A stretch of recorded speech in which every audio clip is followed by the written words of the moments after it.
Écoute avec attention. Les femmes ne tombent pas amoureuses pour ensuite courir après toi. Elles tombent amoureuses parce qu'elles te poursuivent. Si tu comprends cette petite différence, ta vie amoureuse changera pour toujours. C'est pourquoi, aujourd'hui, je vais révéler 5 trucs psychologiques jamais présentés auparavant sur cette chaîne. Des trucs machiavéliques qui éveillent le désir et créent de l'addiction. Si tu les utilises, tu cesseras de supplier. Sinon, prépare-toi à continuer d'être invisible. Si tu es nouveau sur la chaîne, abonne-toi et reste jusqu'à la fin de la vidéo. Et au passage, mets un like, partage et profite du contenu. Regarde mon ami. Cette phrase que tu viens d'entendre n'est pas seulement une jolie phrase. C'est la clé qui sépare les hommes qui mendient de l'attention de ceux qui la reçoivent sans la demander. Et je vais t'expliquer pourquoi avec le premier truc psychologique qui changera ta perspective pour toujours. Tu sais quelle est la plus grande erreur que tu commets? Tu investis avant qu'elle n'ait investi en toi. Tu lui envoies bonjour. Tu lui demandes comment s'est passée sa journée. Tu lui offres ton temps, ton énergie, ton attention, avant même qu'elle n'ait démontré un minimum d'intérêt authentique pour te connaître. C'est comme si tu allais dans un commerce et que tu mettais tout ton argent sur la table avant de savoir si le produit en vaut la peine. Que crois-tu qu'il se passe? Le vendeur pense, ce type est désespéré, je peux lui faire payer ce que je veux. Et c'est ainsi que fonctionne l'esprit féminin quand tu donnes tout sans rien recevoir. Machiavel a compris quelque chose que très peu d'hommes comprennent. Le pouvoir réel n'est pas de donner, mais de créer le besoin de recevoir. Il n'a pas écrit sur la séduction, mais ses principes sur le pouvoir humain sont dévastateurs quand tu les appliques correctement. Voici le premier truc. Fais en sorte qu'elle investisse en toi sans qu'elle s'en rende compte. Ne lui demande pas son numéro. Au lieu de cela, dis-lui: si jamais tu es curieuse de savoir ce que je fais le week-end, voici mon contact. Et tu lui donnes une carte, un papier, où tu écris simplement ton numéro sur une serviette. Et tu le laisses là comme si ce n'était pas grand-chose. Tu vois la différence? Tu n'es pas en train de supplier. Tu offres une opportunité, une porte que seule elle peut ouvrir, si elle le veut. Un autre exemple. Ne lui dis pas que tu veux la voir. Dis-lui: je vais être dans ce nouveau restaurant japonais samedi avec des amis. Si tu as envie de quelque chose de différent, passe par là. Sinon, on va quand même passer un bon moment. Et, point barre, sans pression, sans supplication. Qu'es-tu réellement en train de faire? Tu es en train de lui donner la sensation qu'elle a le contrôle, alors qu'en réalité, tu as déjà défini le scénario. Elle croit qu'elle est en train de choisir, mais tu as conçu la seule option qui mène vers toi. Et voici le plus brutal. Quand une femme investit de l'énergie en toi, même si ce n'est qu'en t'écrivant un message, son cerveau commence à justifier cet investissement. Ce n'est pas conscient. C'est automatique. Elle pense: pourquoi lui ai-je écrit? Ce doit être parce qu'il en vaut la peine. Pourquoi ai-je envie d'aller rencontrer ses amis? Parce qu'il n'est pas comme les autres. C'est de la psychologie pure, mon ami. Quand quelqu'un investit dans quelque chose, il lui attribue automatiquement plus de valeur. Peu importe s'il s'agit de temps, d'énergie ou d'attention. Une fois qu'elle a investi, elle ne peut plus reculer sans avoir le sentiment qu'elle est en train de perdre quelque chose de précieux. La majorité des hommes font exactement le contraire. Ils poursuivent, ils insistent, ils donnent tout dès le premier jour et deviennent prévisibles, ennuyeux, interchangeables. Pas toi. Toi, tu deviens une opportunité qu'elle peut saisir ou perdre. Et ça, mon ami, ça éveille quelque chose de primitif dans son cerveau. La peur de rater quelque chose d'unique. Tu n'es pas en train de concourir pour son attention. Tu es en train de la faire concourir pour le privilège d'être dans ton monde. Et une fois qu'elle concourt, tu as déjà gagné. Mais écoute bien, cette chaîne n'a pas de sponsor. Il n'y a pas de marque qui paie pour ses conseils. Tout ce que je partage ici naît d'années d'études, d'observations, de compréhension de la façon dont fonctionne réellement la psychologie humaine. Si ce contenu t'aide, si tu sens qu'enfin quelqu'un te dit la vérité, deviens membre de la chaîne. Ta contribution, aussi petite soit-elle, nous permet de continuer à créer ce type de contenu, sans filtre, sans censure, sans avoir à plaire à personne d'autre qu'à toi. Parce que la réalité est que tu ne vas trouver ce type d'information nulle part ailleurs. Et si nous n'agissons pas ensemble, elle va se perdre. Ce premier truc d'investissement émotionnel n'est que le commencement. Car une fois que tu maîtrises le fait de la faire investir en toi, tu as besoin de savoir quoi faire de cet investissement. Et c'est là qu'entre en jeu le deuxième truc psychologique. Un truc qui a à voir avec quelque chose que la majorité des hommes craignent. Le silence. Mais pas n'importe quel silence. Le silence qui parle plus fort que 1000 mots. Parlons de ce silence que j'ai mentionné. car c'est ici que la majorité se trompe complètement. On t'a enseigné que tu dois combler chaque pause, que si tu ne parles pas constamment, elle va s'ennuyer. Mensonge total. Le bruit émotionnel tue l'attraction, et la majorité des hommes ne sont que du bruit. Pense-y. Elle est entourée de types qui expliquent tout, qui justifient chaque mot, qui comblent chaque seconde de silence avec des commentaires vides. Comment s'est passée ta journée? Tu as aimé la nourriture? Que penses-tu de ceci? Du pur remplissage, du pur désespoir déguisé en conversation. Mais toi, tu vas être différent. Toi, tu vas dominer le silence stratégique. Ce n'est pas de rester silencieux comme un idiot, c'est de parler avec une telle précision que chaque mot ait du poids. Et ensuite, te taire. Laisser ce poids s'installer dans son esprit. Regarde un exemple réel. Elle te raconte quelque chose de personnel, quelque chose d'intime. La majorité des hommes répondent immédiatement avec des solutions, avec des conseils, ou pire encore, avec une histoire personnelle pour montrer qu'ils comprennent. Erreur monumentale. Toi, tu fais ça. Tu la regardes directement dans les yeux, tu hoches légèrement la tête et tu dis « Cela en dit long sur qui tu es ». Et point final. Silence total. Que viens-tu de faire? Tu as créé un vide que son esprit va combler de manière obsessionnelle. Qu'a-t-il voulu dire par là? Est-il en train de me juger? Est-il en train de m'admirer? Qu'a-t-il vu en moi que les autres ne voient pas? Ce silence n'est pas vide, mon ami. C'est un espace d'interprétation. Et l'esprit féminin déteste les espaces vides. Elle va travailler des heures, des jours, à essayer de te déchiffrer. Voici la clé que Machiavel comprenait au sujet du pouvoir. Ce qui ne se dit pas est infiniment plus puissant que ce qui se dit. Car ce qui est dit s'oublie, ce qui n'est pas dit s'imagine. Et l'imagination n'a pas de limite. Un autre exemple. Vous êtes en train de parler de projets futurs. Elle mentionne quelque chose qu'elle veut faire. Au lieu de bondir immédiatement avec un « moi aussi » ou « je t'accompagne », tu souris. Tu la regardes quelques secondes de plus que la normale et tu dis « choix intéressant » et tu changes de sujet. Qu'as-tu provoqué? De la curiosité pure. Maintenant, elle a besoin de savoir ce que tu as réellement pensé. Qu'y a-t-il derrière ce regard? Pourquoi as-tu dit exactement cela? Le silence stratégique a 3 règles que tu ne dois jamais oublier. Première, après avoir fait une observation profonde sur elle, tais-toi complètement. Laisse-la traiter l'information. Son cerveau va travailler pour toi.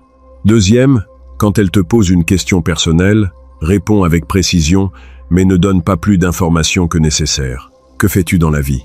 Je résous des problèmes. Point final. Si elle veut en savoir plus, qu'elle demande plus. Troisième, utilise des pauses avant de répondre. Compte 3 secondes dans ton esprit avant de parler. Cette pause lui indique que tu es réellement en train de penser à ce qu'elle dit, que tes mots ont du poids. Mais attention, ne confonds pas le silence stratégique avec le fait d'être ennuyeux ou antisocial. Quand tu parles avec intensité. Quand tu te tais dans un but précis. La différence entre un homme puissant et un homme désespéré se remarque dans sa façon de gérer le silence. L'homme désespéré le comble, l'homme puissant l'utilise. Te rends-tu compte de ce qui est en train de se passer ici? Pendant que les autres hommes concourent pour parler plus fort, pour être plus drôle, pour remplir chaque moment de divertissement, toi tu deviens le mystère qu'elle a besoin de résoudre. Et voici le plus brutal. Quand une femme essaie de te déchiffrer, elle pense à toi. Quand elle pense à toi, elle investit de l'énergie mentale en toi. Et tu sais déjà ce qu'il se passe quand quelqu'un investit de l'énergie dans quelque chose. Il lui attribue automatiquement plus de valeur. Ton silence la fait travailler pour ton attention. Et ce qui se gagne avec effort se valorise plus que ce qui se reçoit gratuitement. Mais le silence n'est qu'un outil. Si tu veux réellement qu'elle te poursuive, tu as besoin de combiner ce silence avec le 3e truc psychologique. Un truc qui a à voir avec le fait de contrôler l'énergie émotionnelle de toute l'interaction. Parce qu'il ne suffit pas qu'elle pense à toi. Tu as besoin qu'elle se sente différente quand elle est avec toi. Avant de continuer, je veux te demander quelque chose. Dans les commentaires, laisse un conseil que tu donnerais à un autre homme qui est en train de lutter avec ça. Quelque chose que tu as appris par ta propre expérience. Parce que cette communauté se construit quand nous partageons de la connaissance réelle, sans filtre. Ton expérience est peut-être exactement ce qu'un autre a besoin d'entendre aujourd'hui. Maintenant vient la partie qui sépare les hommes qui comprennent de ceux qui ne font que copier des techniques, car tu as déjà l'investissement émotionnel. Tu domines déjà le silence stratégique, Mais il manque quelque chose de crucial. Le contrôle de la température émotionnelle. Regarde, la majorité des hommes utilisent ce qu'ils appellent le miroir émotionnel. Ils voient qu'elle sourit, il sourit plus. Elle devient sérieuse. Ils s'adaptent immédiatement. Elle hausse le ton, eux aussi. Ils croient qu'ainsi, ils créent de la connexion. Erreur brutale. Cela ne crée pas de connexion. Cela crée une dépendance émotionnelle de ta part envers elle. Tu deviens son écho, non son complément. Le miroir inversé fonctionne exactement à l'envers. Quand elle augmente l'intensité émotionnelle, toi, tu la baisses. Quand elle devient froide et distante, toi tu t'approches plus. Tu n'es pas en train de réagir à son état, tu es en train de le contrecarrer. Pourquoi? Parce que cela crée de la tension magnétique. Elle sent qu'avec toi, elle ne peut pas perdre le contrôle, parce que toi, tu ne le perds jamais. Et dans un monde plein d'hommes qui s'effondrent au premier signe de drame, tu es le roc immobile. Exemple concret. Elle arrive contrariée après une journée difficile, parlant vite, se plaignant de tout. La majorité des hommes feraient deux choses. Soit ils essaient de régler ses problèmes immédiatement, soit ils se laissent contaminer par son énergie et s'altèrent aussi. Toi, tu fais le contraire. Tu baisses la voix, tu parles plus lentement, tu la regardes avec calme et tu dis « Respire, c'est fini ». Et tu restes là, solide, tranquille, pendant que la tempête émotionnelle se déchaîne autour de toi. Que viens-tu de démontrer? Du leadership émotionnel. Que tu es le genre d'homme qui ne vacille pas quand les choses deviennent difficiles. Et ça, mon ami, c'est addictif pour une femme. Parce qu'elle ne cherche pas quelqu'un qui la comprenne. Elle cherche quelqu'un qui la contienne. Mais voici le deuxième truc de ce chapitre. La validation retardée. Et cela va sonner contre-intuitif. Mais écoute-moi. Les femmes sont accros à la validation. Mais la validation immédiate est bon marché. Celle qui les marque réellement est celle qui arrive quand elles s'y attendent le moins. Quand elle fait quelque chose qui mérite de la reconnaissance, une observation intelligente, une décision courageuse, quelque chose de vulnérable, ne la complimente pas à l'instant même. Garde-le pour plus tard. Et 2 jours plus tard, au milieu d'une conversation complètement différente, tu lui dis « Aujourd'hui, je me suis rappelé ce que tu as dit mardi sur ton travail. Cela m'a fait réfléchir pendant toute la semaine. Tu avais raison. Que viens-tu de faire ?» Tu lui as démontré que ces mots, non seulement tu les as écoutés, mais qu'ils ont continué à résonner dans ton esprit des jours plus tard. Que tu n'es pas un homme qui oublie, mais un homme qui analyse, qui valorise, qui donne un poids réel à ce qu'elle dit. Cette validation retardée est dévastatrice, car elle lui dit « Tu n'es pas une distraction passagère dans ma vie. Tu es quelqu'un dont les mots ont un impact sur la façon dont je vois le monde. » Mais attention, ne confonds pas cela avec des jeux mentaux de bas étage. Il ne s'agit pas de faire souffrir ou d'être cruel. Il s'agit de démontrer que ton attention a de la valeur, que ta validation ne s'offre pas, qu'elle se gagne.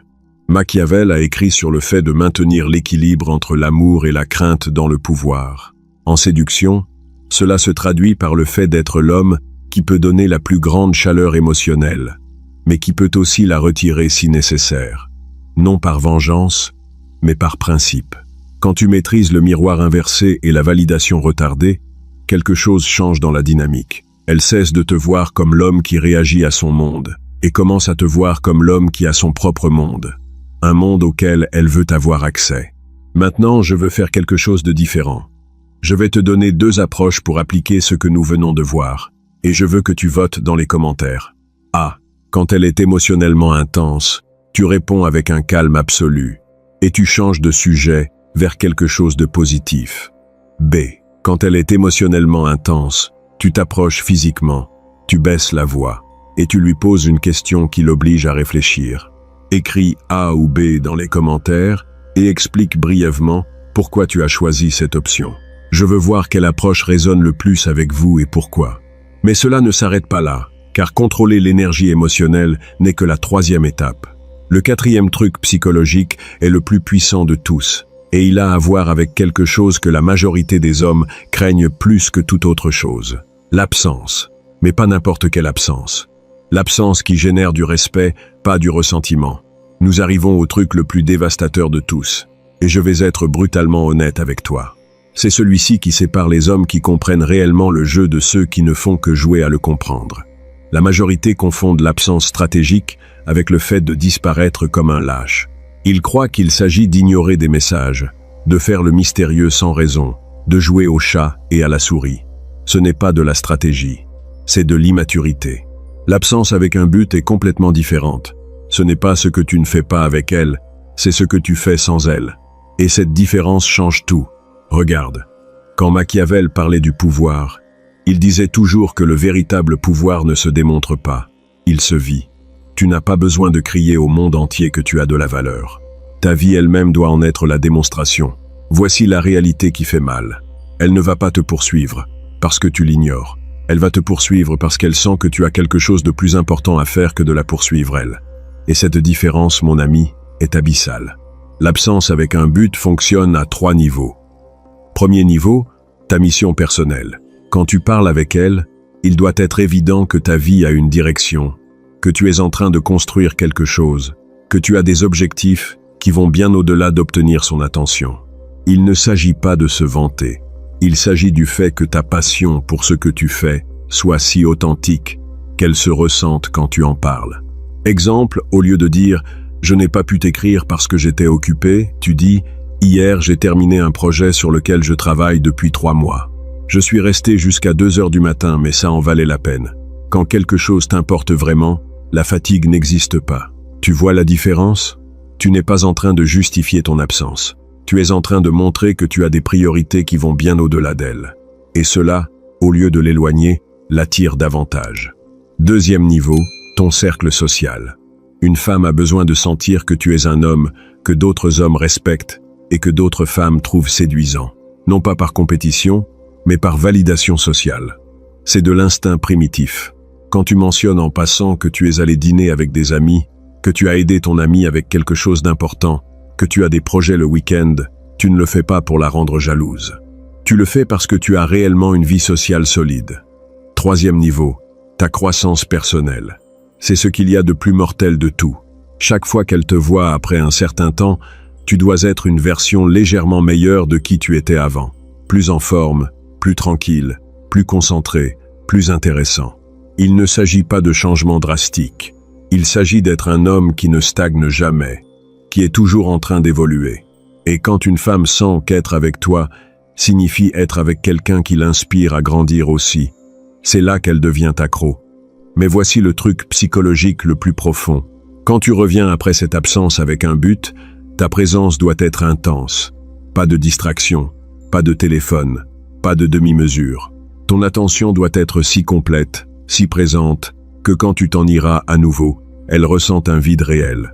C'est le cycle parfait. Absence significative, présence intense. Absence significative à nouveau. Et chaque fois que tu reviens, elle sent qu'elle a gagné quelque chose de précieux, quelque chose de rare, quelque chose que tout le monde ne peut pas avoir. Parce que tu n'es pas disponible pour tout le monde. Tu es disponible pour elle, selon tes termes, quand ça s'intègre à ta vie, quand ça a du sens. Et c'est là que la majorité des hommes échouent. Ils croient que l'amour signifie disponibilité totale, que si elle t'importe réellement, tu dois être toujours là, toujours prêt, toujours disposé. Mensonge. Ça, ce n'est pas de l'amour. C'est du désespoir. L'amour réel, l'attraction réelle, naît du respect. Et tu ne peux pas respecter quelqu'un qui ne se respecte pas lui-même suffisamment pour avoir une vie propre. Quand tu maîtrises l'absence avec un but, quelque chose change dans la façon dont elle te voit. Tu cesses d'être l'homme qui tourne autour de son monde, et tu deviens l'homme qui a son propre monde. Un monde si intéressant, si attirant, qu'elle veut en faire partie. Tu n'es pas en train de lui refuser ton temps par cruauté. Tu es en train de lui démontrer que ton temps a une valeur réelle. Qu'être avec toi est un privilège, pas un droit. Et quand une femme sent qu'elle doit gagner ton attention, qu'elle doit mériter ton temps, qu'elle doit démontrer qu'elle vaut la peine d'être dans ton monde, c'est là qu'elle commence à te poursuivre pour de vrai. Parce que tu n'es plus l'homme qui a besoin de sa validation, tu es l'homme dont elle a besoin de la validation. Mais attention, ce niveau de pouvoir requiert de la responsabilité, parce que quand une femme commence à te poursuivre ainsi, quand elle commence à investir émotionnellement en toi de cette façon, tu dois décider ce que tu vas faire de ce pouvoir. Et c'est là qu'entre en jeu le 5e et dernier truc psychologique. Celui qui unit tout ce que nous avons vu et le transforme en une philosophie de vie complète. parce que ça ne concerne plus seulement la séduction. Il s'agit de te transformer en le genre d'homme qui attire naturellement ce qu'il mérite. Ces 5 trucs ne sont pas des techniques isolées, mon ami. Ce sont les pièces d'un seul système. Cessez d'avoir besoin de son attention pour commencer à la générer. Tu ne poursuis pas parce que tu n'as plus besoin de poursuivre. Ta vie elle-même se transforme en l'aimant. Investissement émotionnel, silence stratégique, contrôle énergétique, absence avec un but, tout mène à une vérité. Elle ne poursuit pas l'homme qui a besoin d'elle. Elle poursuit celui qui pourrait vivre sans elle, mais qui choisit d'être avec elle. Abonne-toi si tu veux plus de contenu sans filtre sur la maîtrise émotionnelle, et dans les commentaires, laisse le meilleur conseil que tu donnerais à un homme qui débute là, dedans. Ton expérience changera peut-être la vie d'un autre. Rappelle-toi, ne poursuis jamais, inspire-les à te poursuivre.